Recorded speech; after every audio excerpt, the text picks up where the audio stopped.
Hey guys, welcome into the Stink Truth Podcast. Mark Schlereth alongside my friend Mike Evans.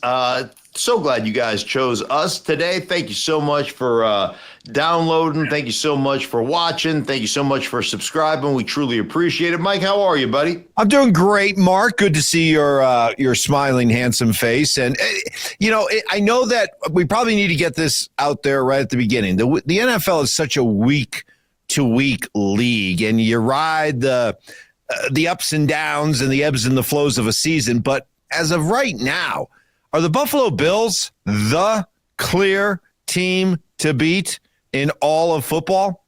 I don't know about all of football, but I think in the AFC, no question about it. I think the Buffalo Bills are that good. And what they did, the points they scored, they have scored 30 points in 8 straight games. And you go back to the teams who have done that in recent memory, it's the greatest show on turf Rams that went to a Super Bowl. It is the New England Patriots of 2007 and 2010. I don't know if they went to the Super Bowl twice, both of those years, but I know in 2007 they did. It was the 2013 Denver Broncos. They went to a Super Bowl, albeit a loss. So I know I'm missing one team in there or two, but what they're doing is pretty incredible. And listen, man, this was a team where everybody said, oh, they're due for a correction, market correction. They got rid of their receiver, Stephon Diggs, Gabe Davis. What are we going to do? Well, we're going to get more balance. We're going to rely on running the ball. We're going to take some of the pressure off of Josh Allen. And guess what? We're just going to be even better. And they are. And Josh Allen is clearly the MVP favorite. Yep. Clearly. I mean, 2 TDs rushing last week, 2 TDs throwing the week before, 3 and 3. Unbelievable. Unbelievable job by him. First quarterback in the history of the National Football League to have 3 rushing touchdowns and 3 passing touchdowns in the same game. Caught a touchdown. I mean, the guy's a freak show. Absolute freak show. And he's quit turning the ball over. So clearly, the front runner for the MVP, no question, but give it to Joe Brady, give it to the rest of that coaching staff, give it to Sean McDermott to say, hey, man, that's not what's going to win us a championship. What's going to win us a championship is being able to run the ball, being balanced, taking some of the pressure off our quarterback so he doesn't have to play on the high dive 24/7. Like, it's smart coaching, and it's the Bills being smart, and I would be shocked at this point, now injuries notwithstanding, but I'd be shocked if they don't represent the AFC in the Super Bowl. And wouldn't that be like after all those 4 straight losses in the Super Bowl all those years ago that really, I like to think of it, well, it started with the Giants, but I think we cemented it. The Washington Redskins at the time with that ass whooping we put on them. We kind of cemented their fate, even though they went 2 more times and got whipped by Dallas. They just couldn't beat the NFC East. As long as there's not an NFC East team in there, they're going to be fine. Oh, it could be Philly. They could go to a Super Bowl and lose again. That's what will happen there. But Bills anyhow, Mafia. clearly the AFC front runner to be in the Super Bowl. Bills Mafia does not want to hear that coming at you, coming from you right now. But but for all the stuff that they've done offensively and Josh Allen's brilliance, they have given up north of 40 these last 2 weeks. So let's not overlook that. How much concern does that give you when you start talking about the playoffs? Well, sure. When you start talking about all the points they're giving up, but it comes down to winning them. As long as you can hang 44 and give up 40, you're all right. So, I don't think that's a recipe for long-term success. But again, it comes down to how good they're playing on the offensive side of the ball, how good Josh Allen is playing. He is just playing at such an incredible level right now. So I tell you what, as long as they have Superman playing back there like they do, and as long as they're not turning the ball over, they're going to be tough to beat. Detroit, on the other hand, so banged up. They've been dealing with injuries all season long, and it seems like they just got hit with another wave of them. Are these injuries just too much to overcome? Because this was a team that we were talking about as being maybe the best in football. Do you still look at them the same way with all these injuries? They've been my number 1 team in football since week 1. Yep. They're no longer my number 1 team in football. Mm-hmm. 13 different guys on the defensive side of the ball and counting that are either on IR or out right now. Mike, at some point it's too tough to overcome. this is not like when I got into the league. When I got into the league, you had your starters, but you kept veterans that could play, veterans that had started for 4 or 5 years somewhere else that could play, that became your primary backups. It's not built that way anymore. And it's because of the way the league is structured. You know, a lot of it has to do with the rookie wage scale, but it really is the way the league is structured. So I call it the 80-20 rule. 80% of your guys, right, make 20% of the money. 20% of the guys make 80% of the money. So how do you manage your roster in regards to salary? Well, you're going to pay your starting big-time corner. You're going to pay your starting big-time wide receiver. You pay your starting edge guy, your big edge guy. You're going to pay a defensive tackle that's a dominant defensive tackle, right? You're going to pay your left tackle. You're going to pay those guys big money. You're going to pay your quarterback, right? Your wide receiver, if I already put that in there. So it's, you know, let's call it 10 or 11 guys making 75, 80% of the money. And so how do they get around that? Well, instead of keeping veteran players who are really good players, but you'd have to pay $2 or $3 million to or $4 million to a year, you keep a young kid who's a first or second year player that you know isn't worth a squirt of piss. You know he can't play, but at least you don't have to pay him a lot of money. Hey, we're paying him $500,000 or we're paying him $800,000 or whatever it is. And so that's how the league is structured from a roster construction standpoint. Well, ultimately, you're a couple injuries away at primary or key positions from not being able to compete. Mm-hmm. And for Detroit to have what's gone on with them with 13 different guys, and now you lose David Montgomery. Oh. And David Montgomery is the dirty work back. So to me, you got a bunch of guys, and you've got backups now that fit more in the Jahmyr Gibbs profile. Although he's a great player between the tackles, the dude is phenomenal, right? But to me, your identity was gritty. Your identity was nasty. Your identity was, hey, man, 2nd down and 1, we're going to convert and we're going to pound you, right? Red zone, we're going to run the ball. We're going to beat you up. And now all of a sudden, can you still do that without David Montgomery? Mm-hmm. I don't know. I don't know what the answer to that is, but it certainly feels like that was his role, and he's damn good at it. And it makes me sad for them because I'm rooting for it. Like, Detroit is just one of those everybody. Like, there's all those teams that either love them or you hate them, but they create this visceral response. Everybody loves Detroit. Like, when Detroit runs up the score and runs a trick play up 30, you're going, that's Detroit. Those guys are so cute. They're pesky little, scamps. We love those guys. And they're so damn good. And now I just fear that they're not going to make it, and Dan Campbell had a great, almost self-fulfilling prophecy after their loss to the Niners in the playoffs last year. And he said, I told the team, man, I don't know that you're ever going to, I don't know. Right. It's hard to get here. I don't know that we'll be back. Do I think we're not going to be back? No, I think we're going to be back, and I think we've got the team to do it, but you don't know. It's hard. And I go back to 1991, Mike. I was a member of the Washington Redskins, and we ran roughshod through the playoffs. We ran roughshod through the season. We went 14-2. We dropped one game at home to the Cowboys after an 11-0 start. And Steve Berline, their backup quarterback, actually played that game, and when we lost.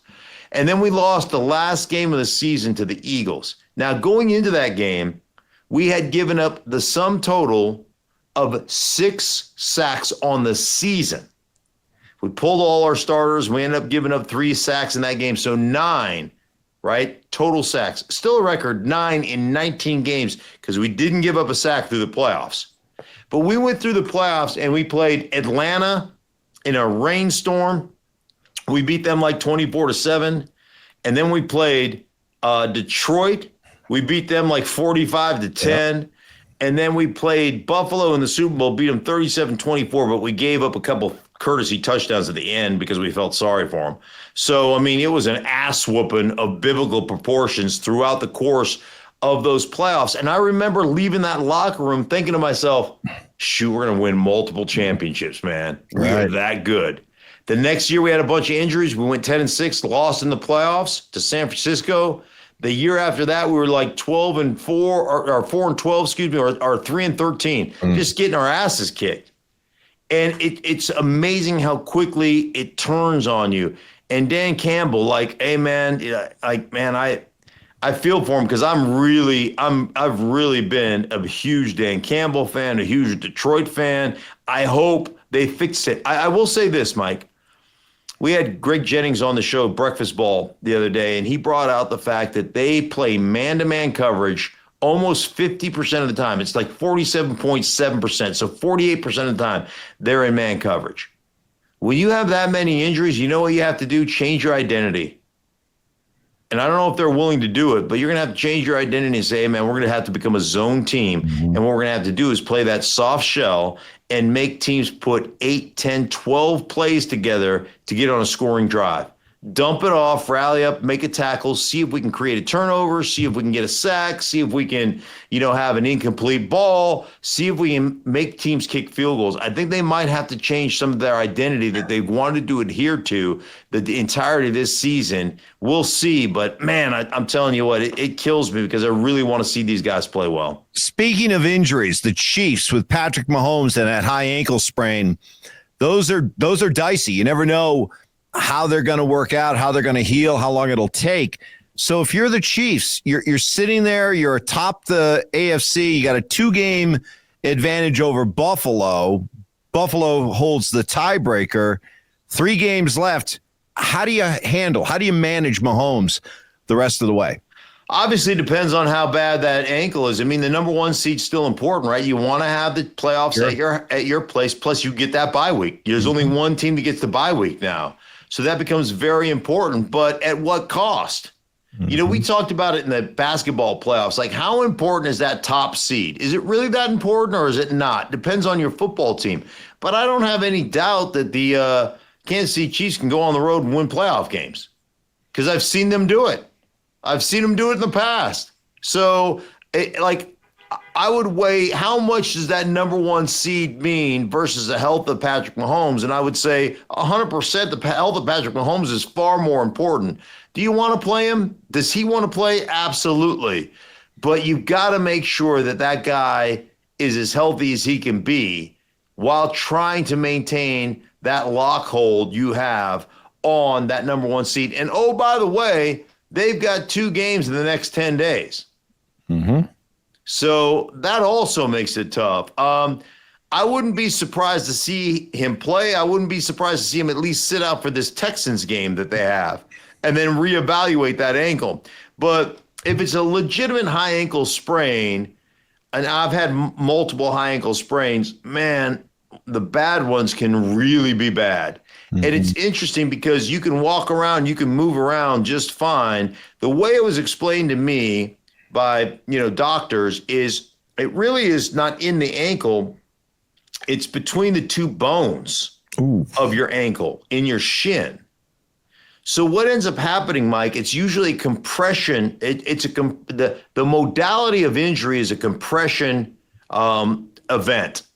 So I don't know if that made sense, but it was a big word and I just wanted to use it. Well, you used the word modality and yeah, and I don't know if that was the right word, but anyhow, it's a traumatic compression event.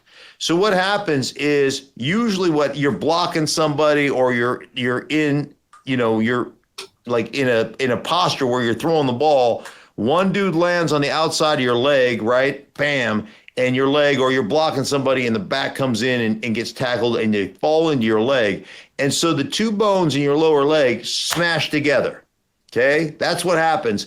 But what ends up happening is they expand apart once that pressure comes off, and all the tissue between the 2 bones that hold the bones kind of where it's supposed to be, all the tissue that connects, all the tendons and muscles, it rips off the bone.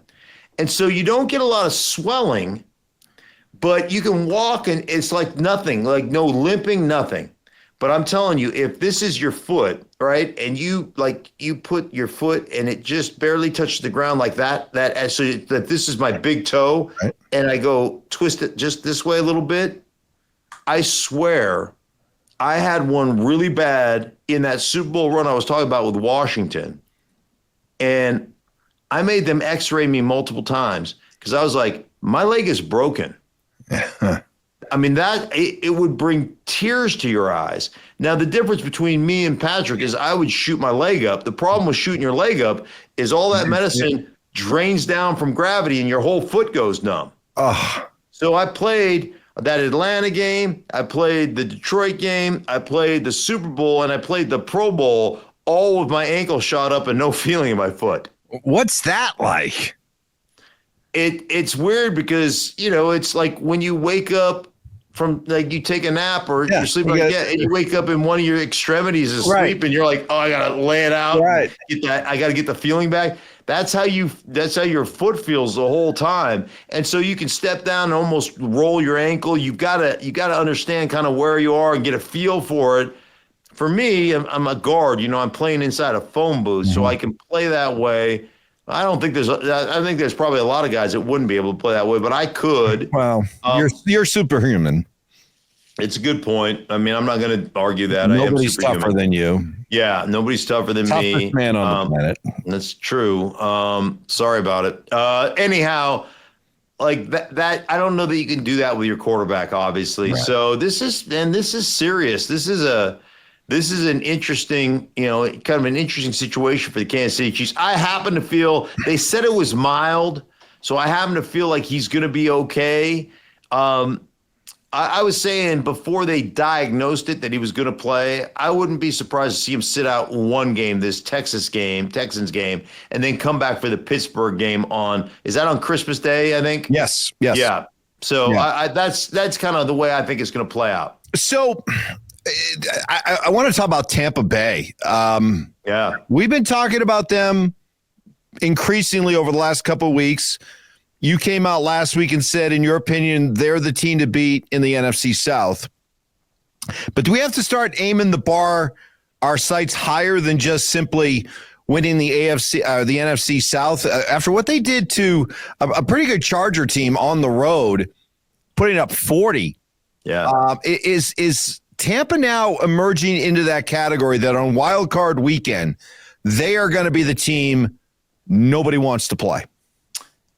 They've got the potential because they're such a wild card when it comes to Todd Bowles as the defensive coordinator / head coach with his blitzing style, the way he wants to pressure you, the way he gets you behind the chains early, and then he messes with you after that. So that's a definite issue for you.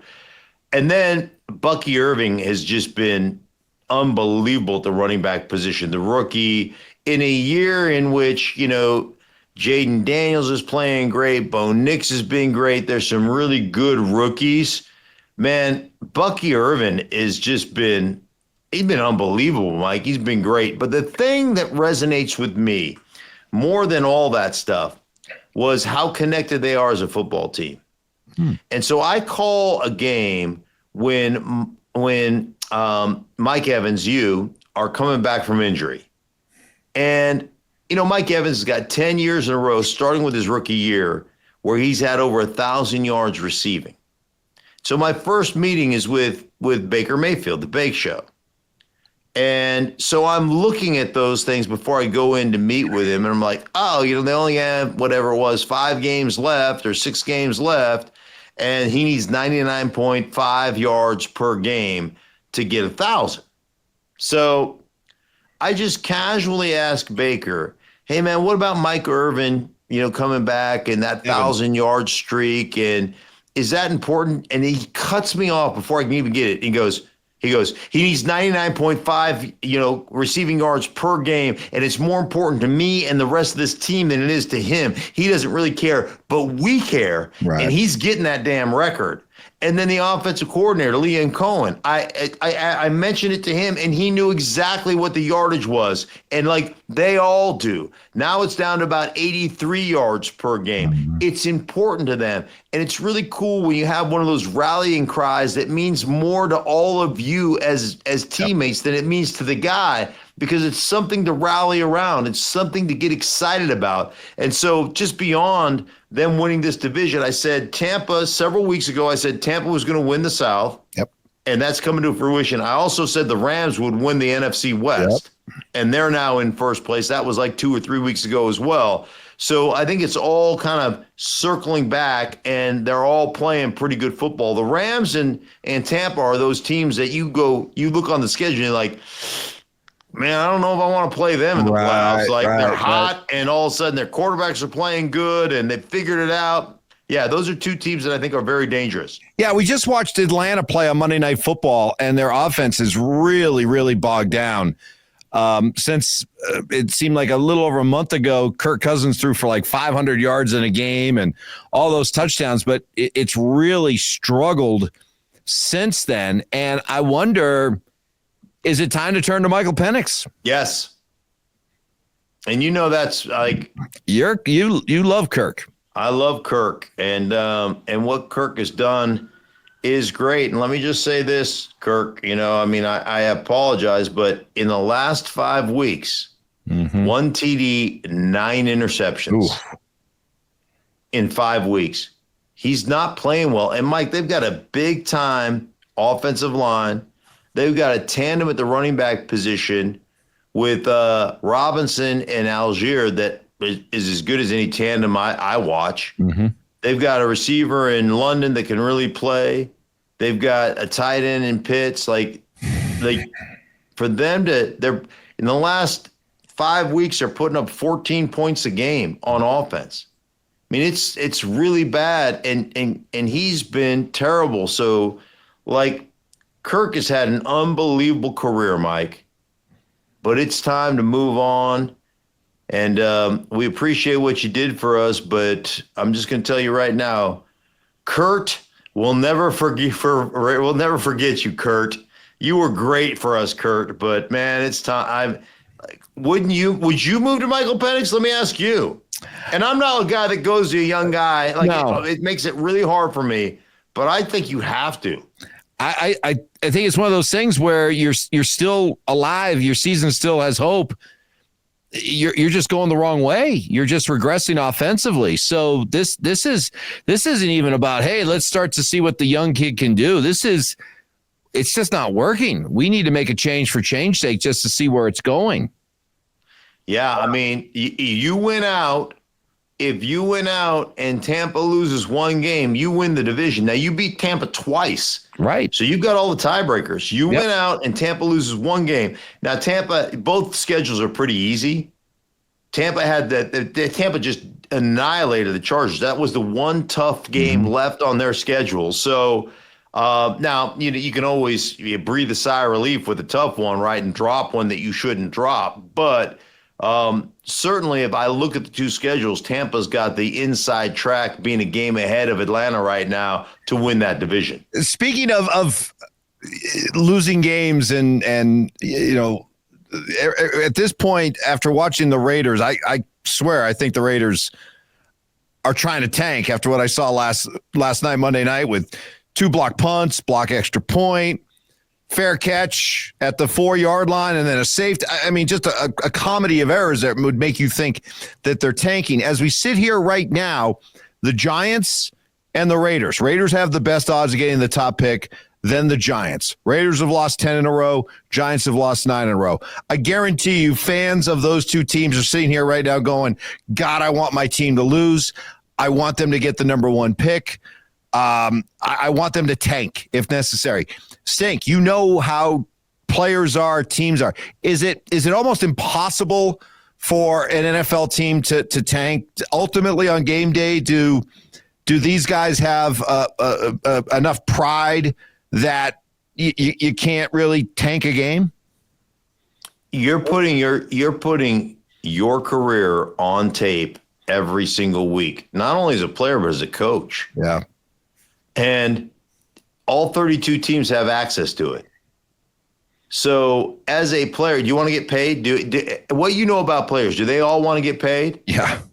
Do you get paid because you put some shit film out, or do you get paid because you put great film out? Yeah. Like, Jeff Ulbrich, the head coach of the Jets, said it to me last week, just a couple of days ago. He said, listen, tape has no context. So when I watch coaches' tape, like, me, I'm a big tape guy, right? When I watch the coaches' tape, there's no sound on coaches' tape. There's no moment of the game on coaches' tape. There's nobody announcer saying, "Wow, this is a big third down. Oh, Jim, this is a big third down." You know, there's none of that goes on. You're watching it with zero context. So I watch it and I say, man, that dude can play. Man, that dude's an effort guy. Oh my God, that guy flashes. Let me rewind that 6 times. That's a rewindable moment. Yeah. And then there are times when it's not. So there's no context to it. You're just watching the film. And everybody is watching what you're putting on there. And I would tell you this, organizations are just stupid. Because it's the same, it's the same organizations that are always drafting the top 10, and they continue to draft in the top 10. And it's the fan base that says, man, we need to know, let's tank so we can get a top pick. I'll just throw it to you. Last year, notwithstanding, okay, because we all know it was Caleb Williams. The 3 previous years, tell me who was drafted number 1 overall. Oh, boy. I mean, I know Bryce Young was in there one year. Yeah,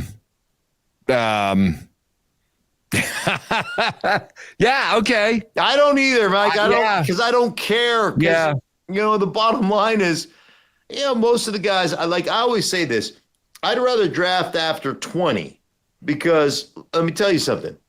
After 20, you're no longer drafting potential. You're drafting guys that you have evaluated, that you have best player on the board evaluations on. You're no longer drafting for a position of need. You're going, hey, man, who's the best football player at this? And it's not about potential. Oftentimes when you draft number 1, number 2 overall, you're drafting a guy isn't a finished product. You think that Anthony Richardson, coming out of Florida, who played 12 or 13 games, do you think the Indianapolis Colts drafted him because he was a finished product or because he's got great athleticism? They drafted him because he's an athlete. And let me tell you something about that. Playing football is really hard for athletes. It's easy for football players. And so many times when you draft in the top 10, you're drafting an athlete that you're trying to make into a football player.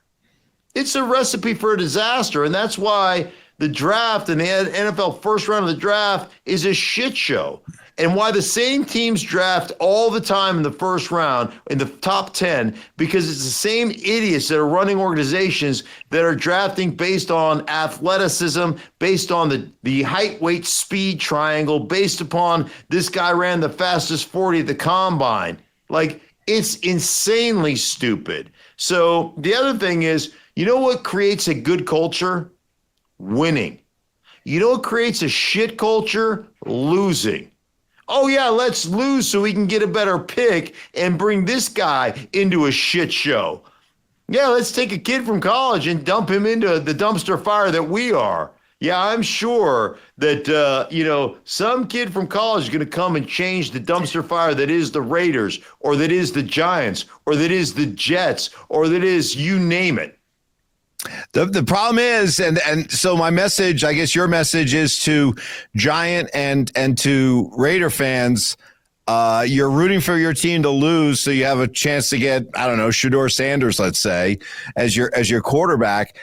Be aware, be advised that those teams are going to be trying really hard to still go out and win, and they could really screw up your draft hopes. And at this point, they're not even thinking about that as players for the reasons you just laid out. By the way, I know you love playing games. Yeah. The last 5 number 1 overall picks, I guarantee you don't get the 5th guy. It was Joe Burrow. Okay, wait. Let me get the Joe Burrow. You mentioned Bryce Young. Yeah. Trayvon Walker's got to be in there somewhere. You got Trayvon Walker. I didn't think you'd get him. I thought you'd get the quarterback. I just had them last week. Okay, yeah. Trevor Lawrence, Trayvon Walker, yeah. Joe Burrow, Bryce Young. Trevor Lawrence. Yeah. Yeah, Caleb Williams. Yeah, so those are your 5. So I didn't think you get Trayvon Walker, but you're right. You just did a Jacksonville game, and he's still there. You think about it, you think about number 1 overall picks. Are we sold on Trevor Lawrence?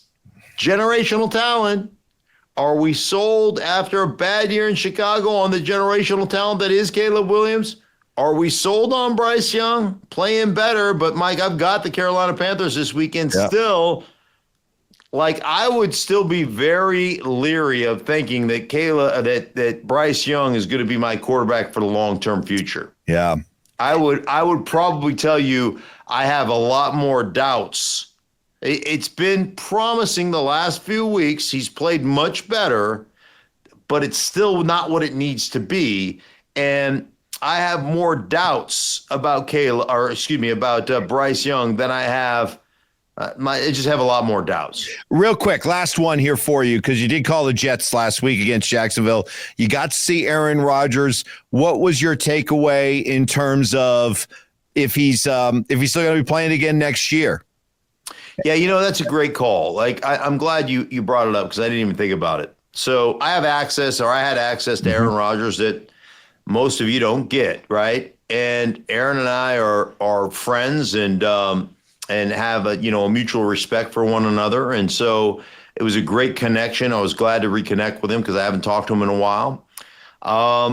He was awesome. So first and foremost, I was actually really pleasantly surprised as I went through the last 3 games of the season because Aaron Rodgers was playing pretty well. Yeah. His movement skills have increased.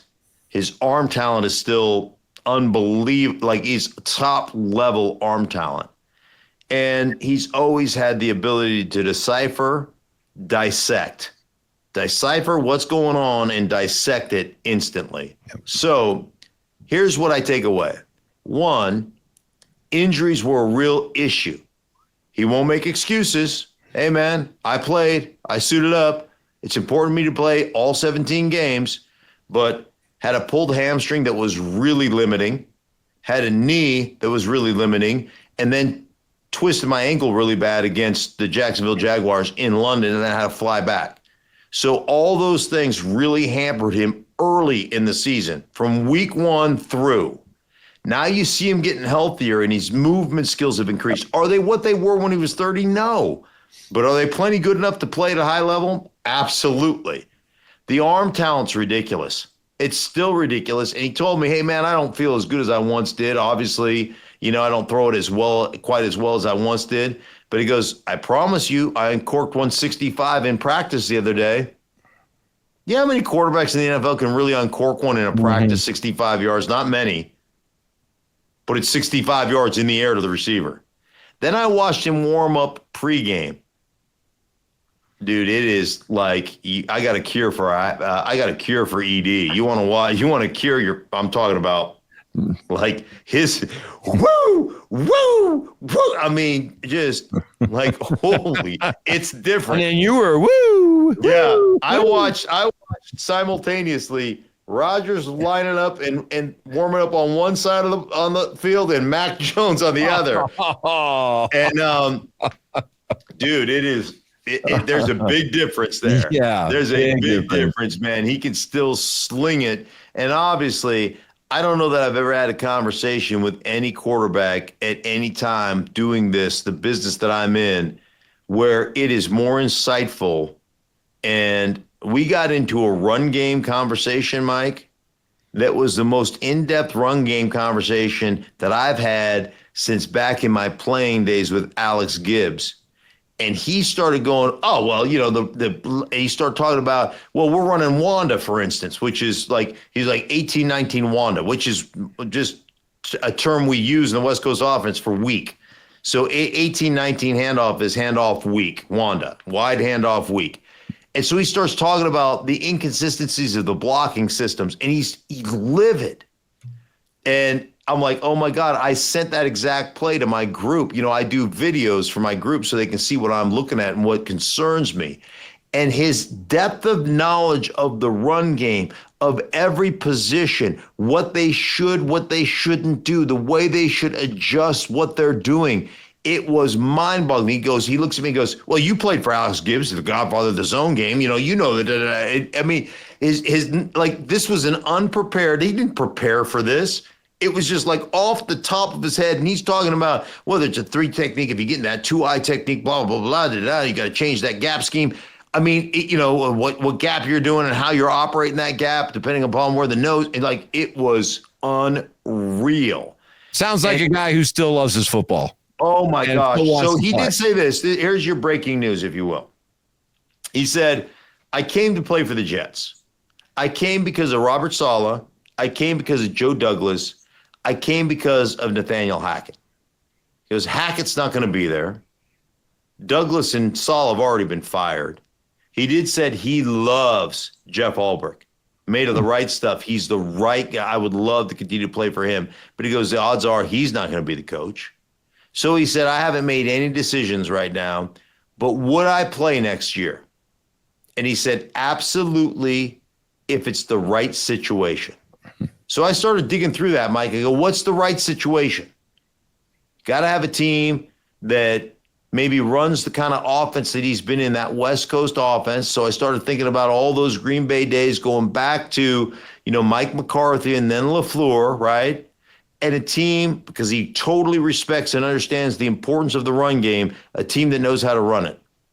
And there's one team that came, and a team that doesn't have a quarterback. So the receiving core was less important to him than offensive line and run game. In today's world of fantasy football, where we all look at, we all look at, what receivers do they have? That's where the quarterback's going to want to go. No, he's far more about the O-line, the run game, and what that does for you, and play action, all that stuff. So there's one team that just jumped to the forefront of my brain. You care to make a guess? Boy. So they can't have a quarterback, right? Right. They've got stability in coaching. They have a West Coast offense and a good O-line and knows how to run the ball. Pittsburgh. No. No? No. Who? The Cleveland Browns.